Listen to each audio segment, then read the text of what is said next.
case you haven't noticed, it doesn't seem to be in the news for some reason so much this time around. But last week, gas prices. Last time oil prices skyrocketed, everybody in the media had to pay attention to it. But the price of gas has gone up since we last met last Monday, 17 cents a gallon. That's 1 week. Well, we can't blame the Bush and Cheney love affair with Exxon and Halliburton, so I guess that means that's why no one is interested. But because the Middle East is on fire and the dollar is being devalued, and we're not drilling in the Gulf, it's bound to go even higher. And if Saudi Arabia collapses, we have real trouble. In Libya, their oil chief said their production has already been cut in half, down 800,000 barrels every single day. Look at a week ago, Monday, last week, 1 week ago, gas was $3.16. One analyst estimates that for every dollar the price of oil goes up, you'll see gas prices increase about 2 cents. Now, if I'm the president of the United States, or I have a feeling if you're the president, I'd open everything up, including Alaska. Because, gang, the world is changing. This isn't a game. All chips are on the table. If we opened it up, Alaska would be the 8th largest oil field in the world, outpacing Libya. This study right here says that if we just drilled on Alaska's outer continental shelf, it would produce almost 10 billion barrels of oil and create 55,000 new jobs. But let's not do that. No. Coming up, I want to show you what a wise president would do and why. And then what this president is doing. Next.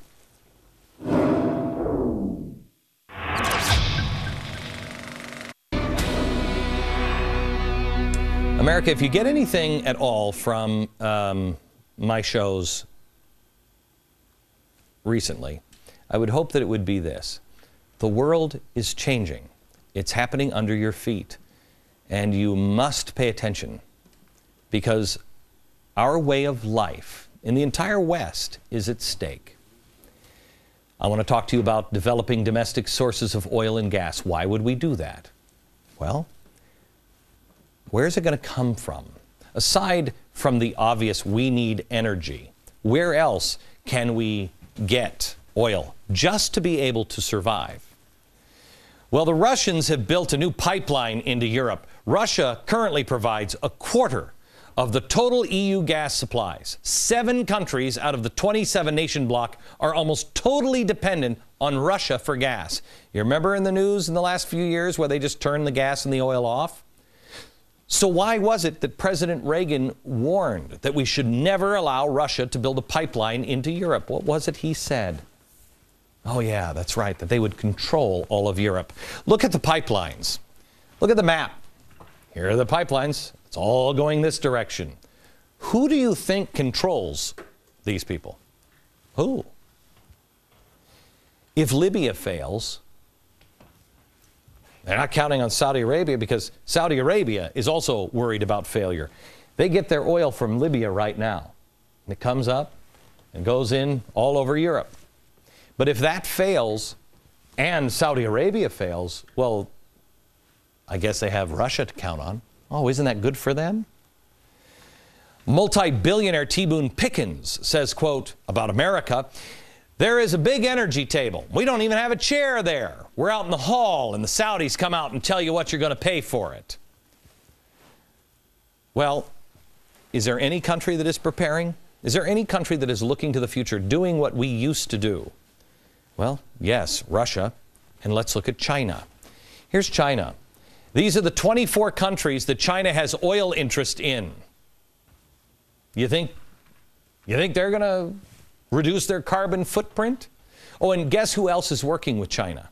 Yes, the Russians, to build a $26 billion pipeline. So, I know we're all friendly as St. Bernard puppies with a prime rib bone right now. Oh, we'll never. China and Russia, they're our good friends, and they always will be. Yeah. America, if the Middle East goes down, we don't have oil anymore. How do we hold our country and our economy together with $10 a gallon gasoline? And do you want to be beholden to any other country, even these good friends of ours, for the lifeblood of any country, energy? Or do you just believe that these solar panels and this new green wind power is going to magically sprout out of the ground? By the way, it leaves Canada for us because Mexico's production is declining dramatically as well. This is why we must drill now. You open up the Gulf and you open up the shorelines of Alaska. If there was oil there, you could put a rig in my backyard because America needs oil. This is of national security. You won't be able to save the birds and the fishies and the polar bears and the whales if America doesn't survive. I guarantee that. If you're an environmentalist, you really think the whale's future is better in the hands of this guy? Really? He, by the way, was shooting whales with that. This is not about the people we've shown you tonight here on this chalkboard. All the same people, Soros and Van Jones and the communists. It's not about the American dream. It is about ending the Western way of life. That's why if I, or I dare say you, were president today, you would say, drill, open them up. Give incentives to drill as fast as you can. The world is changing. But what is this president doing? Well, surprisingly, just about an hour ago, right before this program went on air, the White House approved the first drilling permit in the Gulf of Mexico since the BP oil spill last April. That was 314 days ago. The permit was granted to Noble Energy to bypass one of its wells located near the old BP well that exploded. One new permit in 314 days. Earlier this month, a federal judge ordered the White House to make a decision about 5 other pending applications from Louisiana firm looking to drill in the Gulf of Mexico. The judge noticed the difference in how permits were processed before last year's oil spill under Obama. Quote, "It has been undisputed that before the Deepwater Horizon disaster, permits were processed on the average in 2 weeks' time. In stark contrast, 5 permits the 5 permits at issue have been pending from 4 to some 9 months." Today was the first one, about an hour ago. Why isn't there more media coverage on this? You know. Because the media would rather play the agenda and talk about how evil Governor Scott Walker is than let you know the decision our government is making right now could well cripple us, not as a country, but as a way of life.